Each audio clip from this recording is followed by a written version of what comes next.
क्या आपने कभी सुना है कि कोई जानवर माँ के पेट से नहीं बल्कि एक फटे हुए पहाड़ के बीच से पैदा हुआ हो? ये कोई कहानी नहीं, ये कुरान का वो हैरान कर देने वाला मोजज़ा है जिसे देखकर हजारों लोग कांप उठे थे। ये बात है कौम समूद की।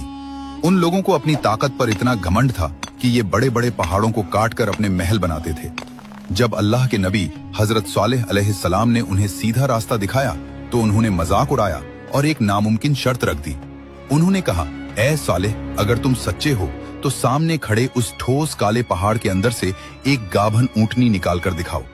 लोग सोच रहे थे ये नामुमकिन है, लेकिन अल्लाह के लिए कुछ भी नामुमकिन नहीं। जमीन हिली, पहाड़ फटा और सबकी आंखों के सामने पत्थर के अंदर से एक जीती जागती ऊंटनी बाहर आ गई। ये नाकतु अल्लाह थी, यानी अल्लाह की ऊंटनी। हजरत सालेह अलैहिस्सलाम ने कहा, ये अल्लाह की निशानी है, इसे मत छेड़ना वरना तुम पर दर्दनाक अजाब आएगा। पानी का बंटवारा हो गया।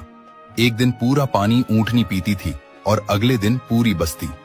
बदले में ये ऊंटनी इतना दूध देती थी कि पूरी कौम के बर्तन भर जाते थे। लेकिन उनका लालच और घमंड नहीं गया।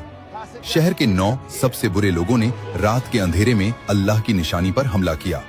उन्होंने इस बेजबान ऊंटनी की टांगे काट दी और उसे ज़बह कर दिया। जब ऊंटनी गिरी तो उसका छोटा बच्चा डरकर पहाड़ की चोटी पर चढ़ गया। उसने आसमान की तरफ मुंह करके 3 बार चीख लगाई।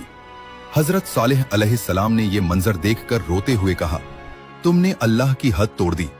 अब अपने घरों में सिर्फ 3 दिन मजे कर लो, इसके बाद तुम्हारा खात्मा तय है।